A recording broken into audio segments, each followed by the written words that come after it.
This is Karen with NewClevelandRadio.net, and it is time for KX with Ken.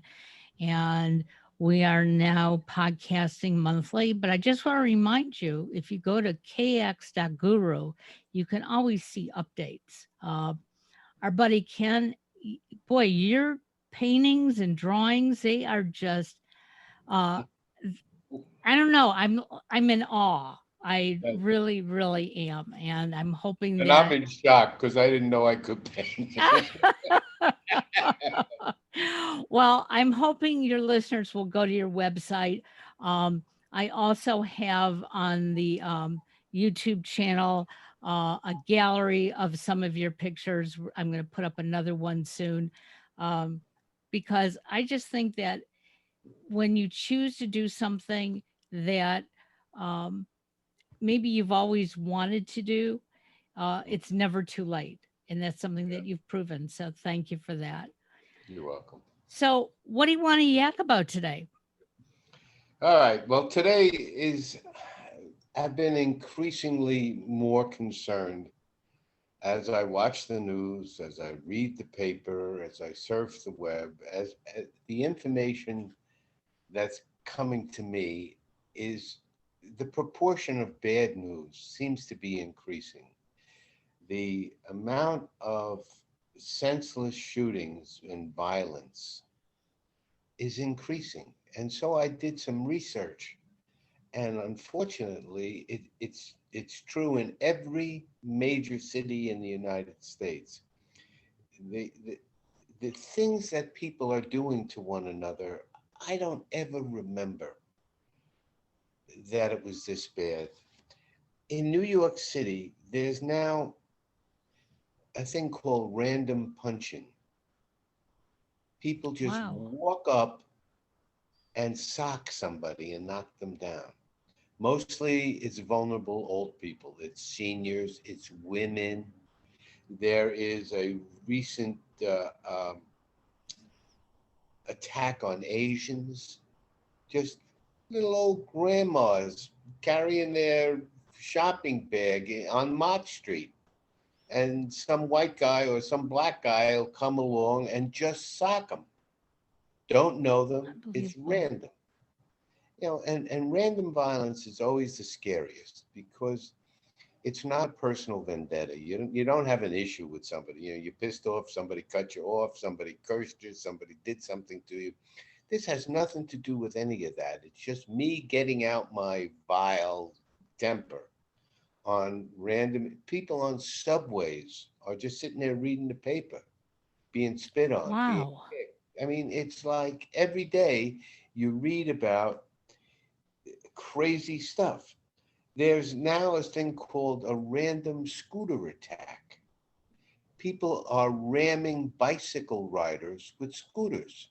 Kids will come up on two scooters, surround the guy, and then ram him, knock him down, and then run away laughing. It's like part of this initiation club thing that you just do something. I'm walking around in the city now, more paranoid. I've been a city guy since I'm a teenager. I'm not afraid of the city at all. I've been in the slums, in the worked the projects. Lower East Side poverty, or I went to Harlem. I went everywhere where there was action or where there was political stuff. I never was afraid. I'm afraid now. I look around like I use my New York City detective cop eyes, and I'm looking to see, does that guy look a little too crazy? I'm used to seeing crazy people, not afraid of them, because I worked with them all my life. So it's the ones that are a little bit beyond, that have that distant, starey, you don't see them behind their eyes. Those are the ones that I'm looking for, because those are the ones that all of a sudden, when they snap, they're the ones that are pushing people. Oh, there's a subway. They push people into the trains on the tracks. Random people. Just some guy will be standing there and push.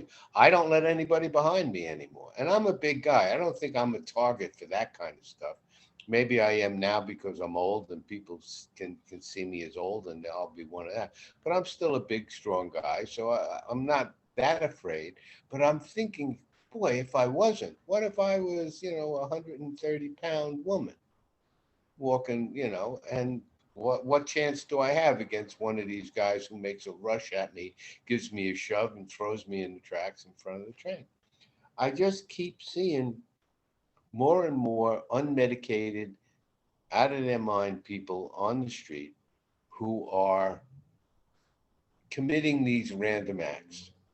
The cops last Saturday night in my favorite park, where I am 3 times a week or 4 times a week, Washington Square Park by NYU, in the Village. I go read my book, I read my paper, I draw, I do whatever I do, listen to music. They attacked. It took 100 cops, came in the park on Saturday night at 10 o'clock. New York City imposed a 10 p.m. curfew on people sitting in the park. Because why? The same old story that they did 60 years ago. There's one section of the park on the west side by McDougal Street. It's been a known drug area. You sell marijuana, they do this, and who is it? It's mostly black guys. Okay, so they sent in 100 cops in riot gear Oh and beat my. it out of everybody. Arrested 26 people. Created 8 cops got hurt. They created an entire melee just because the cops can just take so much and then they riot. Right. And they have to deal with this stuff every day, and so they make up some fakakta thing about now you have to. There's no drugs sold at 9 o'clock. It's only at 10 o'clock they sell drugs. It's ridiculous. It's ridiculous. But it just created a whole violent scene, and now next week more people will show up. It's when back in the '60s they used to have the guitar players playing around the Right. fountain. Yep. And the cops came in and said, "No more guitar playing." Like, oh my God, we can't have guitar players. They're going to talk about peace and freedom and marching and civil rights. Oh, that's really bad. So we have to go in there and get rid of them. So the cops came in, got rid of the guitar players. Next week, 300 people showed up. 300 guitar players. After that, 1,000 guitar players showed up. So they created a thing till finally the confrontation was, violent, etc. And then it just went away. They said, "All right, you can play guitar." So why this trumped up thing that the cops have to do to make a whole scene to show that, this element, and it's always this element, always turns out to be some minority, and a minority can be defined as a guitar player or a Puerto Right. Rican or a black guy or an Asian or whoever you're picking out, they do it. Well, I'm seeing more and more of that. I saw an article coming out of Tulsa. They did the whole thing about the Tulsa riot Right. this weekend, 100 years after, they went in and absolutely destroyed. White people came in and burned down the black neighborhood, based again on a lie. Somebody said a black guy raped a white woman. Of course, that's all you got to say. And so the whole town came with torches and burned it down. So they had, and that was a prosperous upper middle class community. It was called Right. Black Wall Street. They had a lot of successful, over 2,000 successful businesses. So they then made a sign in Tulsa this weekend honoring Black Wall Street. And come back the next day, white people had sprayed white paint No. black sign. Typical white over black on there.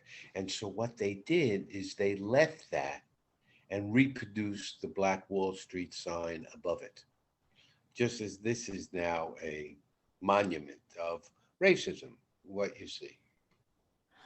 In your state last week in Ohio, an Army veteran was addressing the Memorial Day, Right down the street from me. and he was praising black veterans for their role in blah, blah, blah, blah. And they turned off his mic. Yeah. I mean, what does that tell you? What does that tell you? Look at where we are. If you even say black people are valuable or black people have contributed, somebody takes offense to that. That's not a fact anymore. It's not a history anymore. We don't want that kind of thing. We like to have stories where black people are criminals and they're bad and we can arrest them and put them in jail because they're animals. We don't want to hear about this other stuff that black people do. It's so concerning when I read stuff like this. I looked up the kind of violence which is increasing. 2020 was the most violent year we've ever had. And Time magazine said there were 600 shootings in the United States of 4 people or more. Wow. 600 times 4 people or more were shot. That's not just, one guy taking it out on another guy. And, you see all it now in New York today, it was a 10-year-old kid sitting on his porch in Brooklyn, and two guys having a gunfight, and he got shot, and he's dead. Just a random, these another a 4-year-old was in his house, and 19 bullets. A guy Right. sprayed bullets, and then one of them put it in the belly of this 4-year-old kid. In your house, you're getting shot now.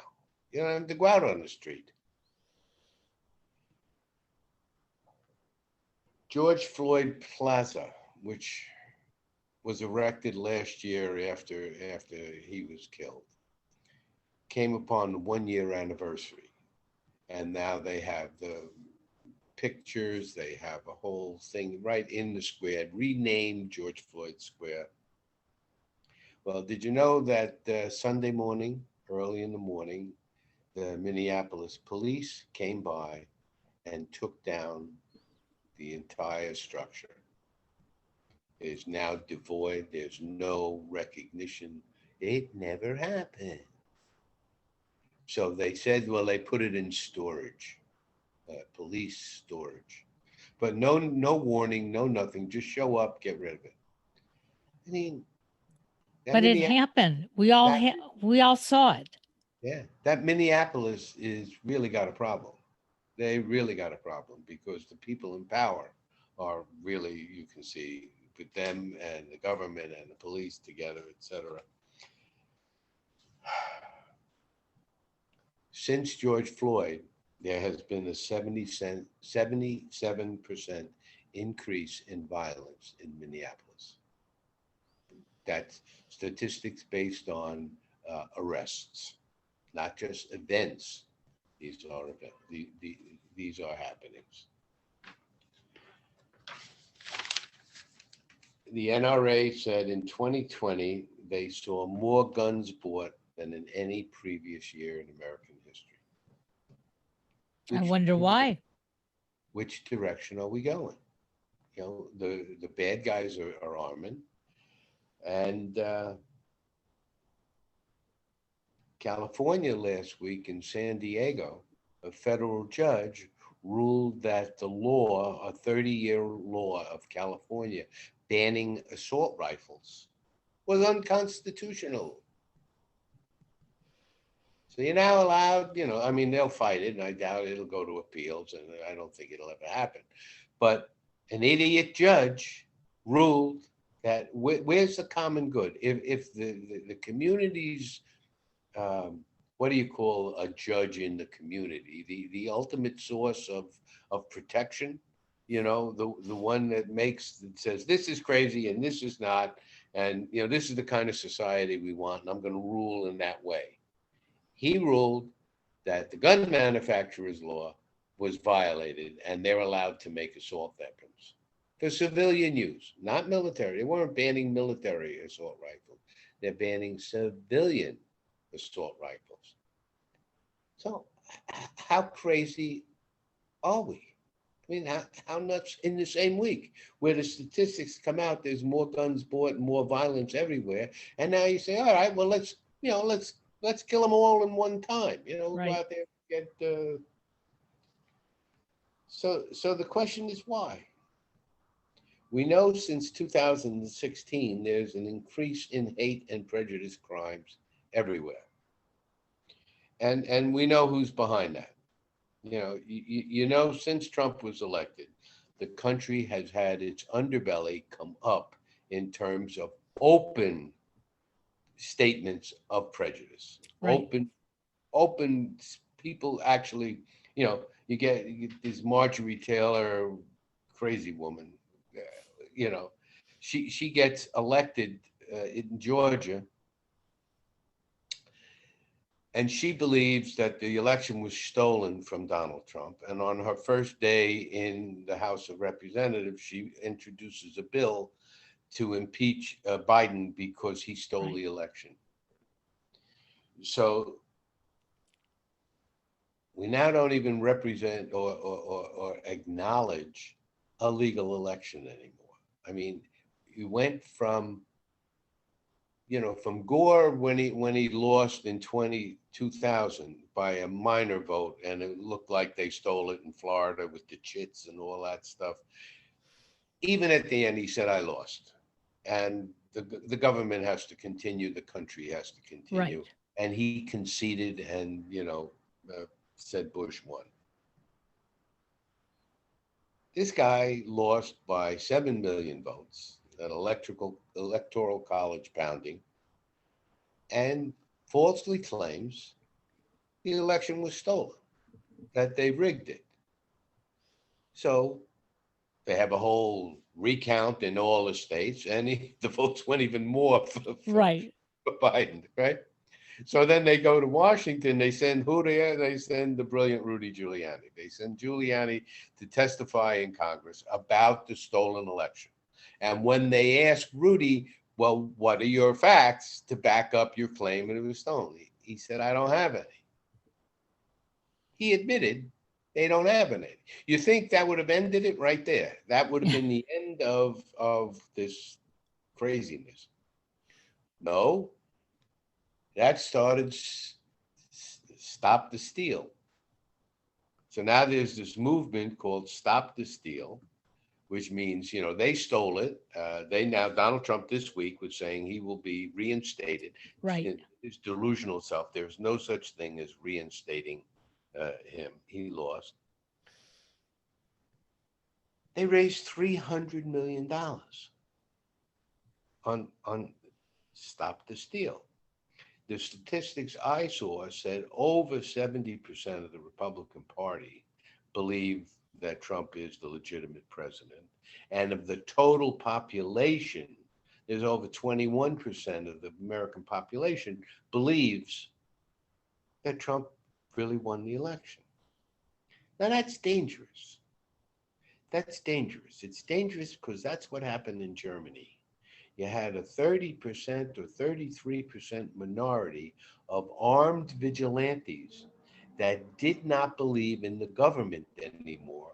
They believed in their entitlement.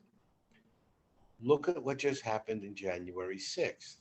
The Right. entitlement of Trump's cult believed the election was stolen, and therefore they had the right to armed insurrection and attack the government basic offices where they were certifying the election of the legally elected president. That's dangerous. That's why I'm so upset. I'm so scared. There are people that are now actively believing a delusional man. There's time. New York Times every week says got a new psychiatrist that says he's really imbalanced.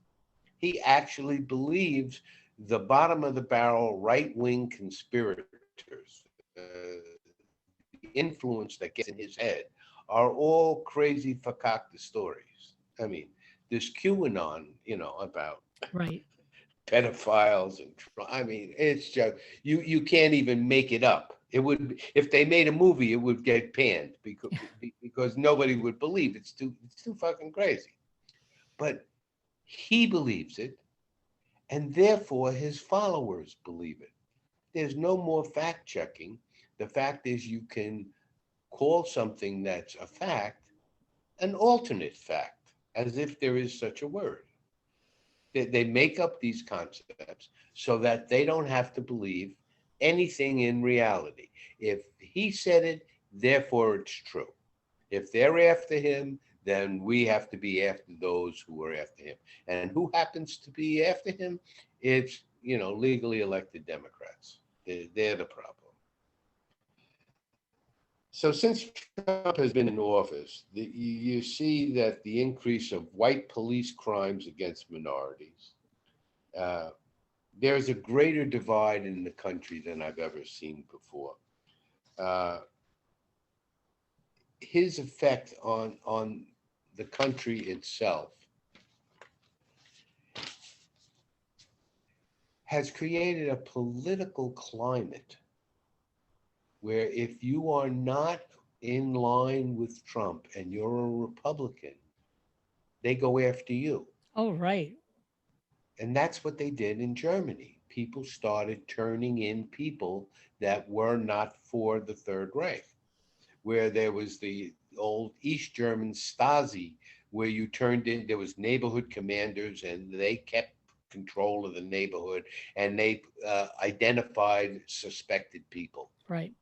How far are we away from that if Trump's in power and Trump's legions go out there and start stomping the civilians because they don't believe in him? They have the right because they believe they are being trampled upon. So they have a false belief which entitles them to be violent or disrespectful of the whole government process.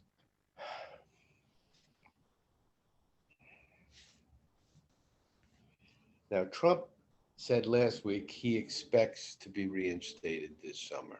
He thinks the vote in Georgia and in Arizona and everything will be overturned. The states will then be his. Although all the early Republican people that are in there that are watching are telling him it's not going to happen. Right. So even his own people, and this is the concern, your own people tell you, Donald, this boat's not going to float.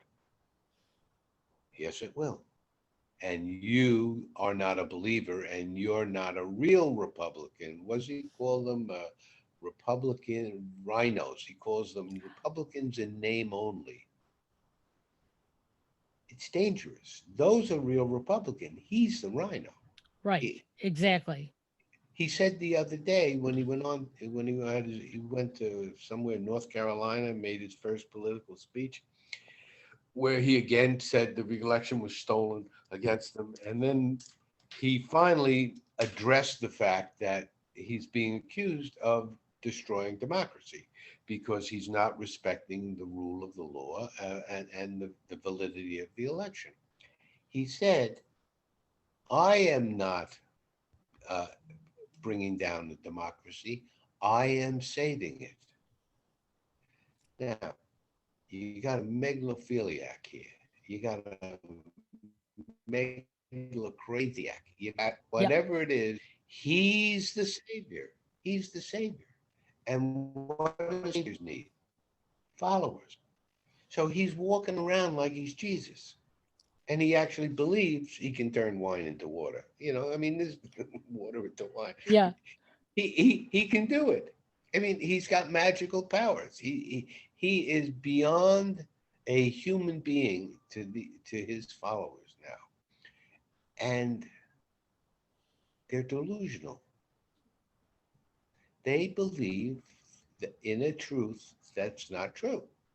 It's only true to them, and any other fact doesn't make it. So now, if you are a Republican, you can't not be a Trumper because his people will attack you. And self-preservation, you look at people like Mitch McConnell.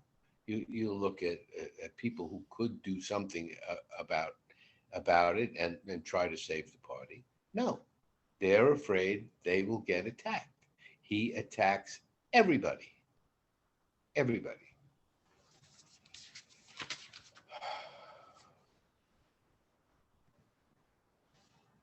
The increase in hate and prejudice is so prevalent that you wonder how do we stop it? How do we stop it? If you show that black people are normal, if you show that black people are good for the country, if you show the actors and the writers and the poets and the politicians that are all, you know, happenstantially black, they get attacked, they get denied, their screens go blank. Um, why?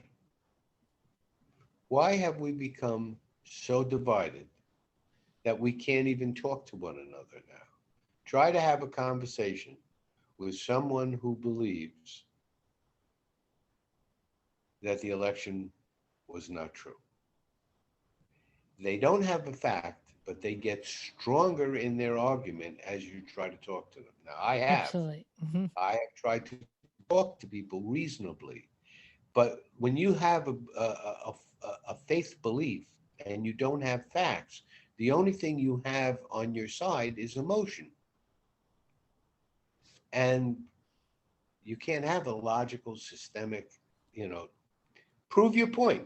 Show me where, what facts do you have that the ballots were changed? Well, there was this story from Denmark that they used, you know, cyber from the moon and it came down and it got into the election. You know, well, the people that have the election machines, they were all tested by the government and they're true. And there was no Denmark tag in there. Yeah, but I know it's true. They haven't found it yet.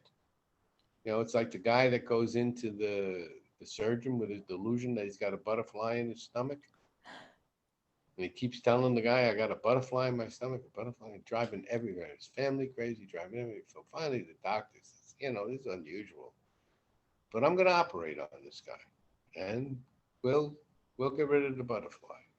So of course they take him in, they operate on him. After it is over, doctor comes and says to him, you were right. There was a butterfly in there. We got it. Sewed you back up, you're good to go. What does the guy say? I told you so. Did you get the other one?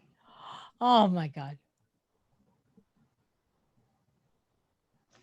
So you can't win. I mean, you got a delusion. Facts don't matter. No matter what you do, it doesn't matter because there's always another one. There's always some other answer.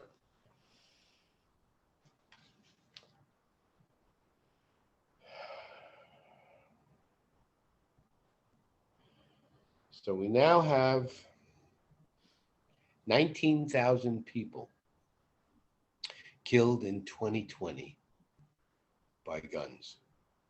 19,000 people.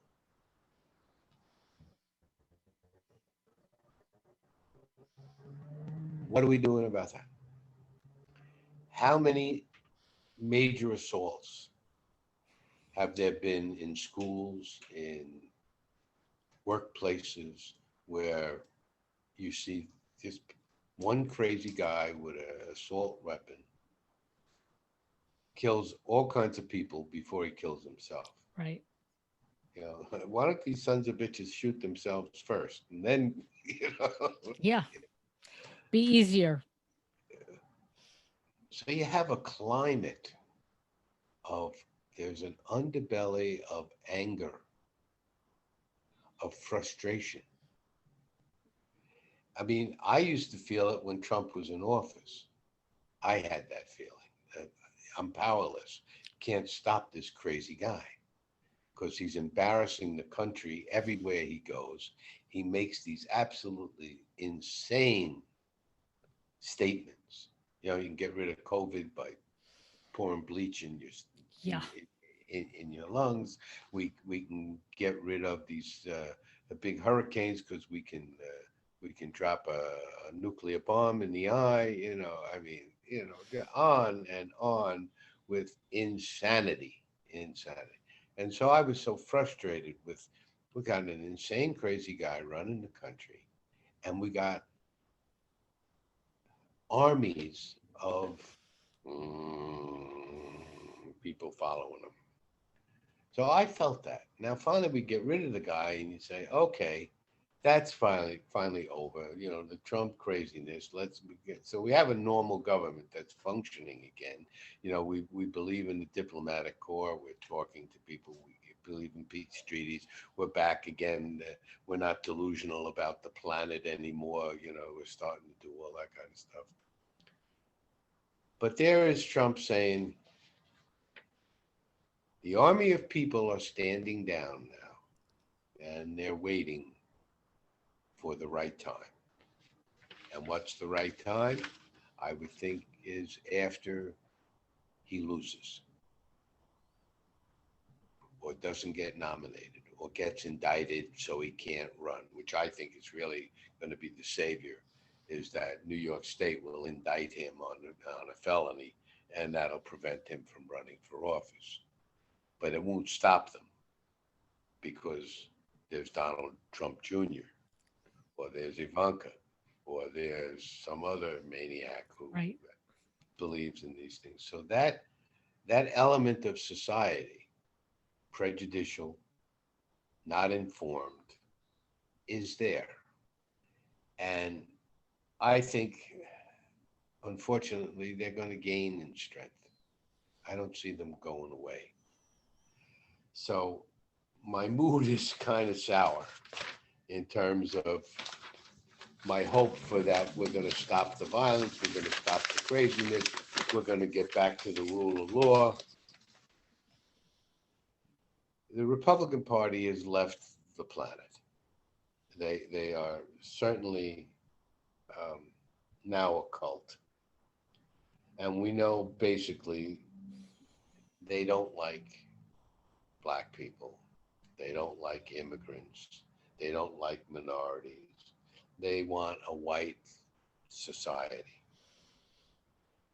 You look at their belief that anarchy and violence is their due right. That makes them the true Americans. You know, as a former vet, I had to salute the flag, and it meant something back in those days.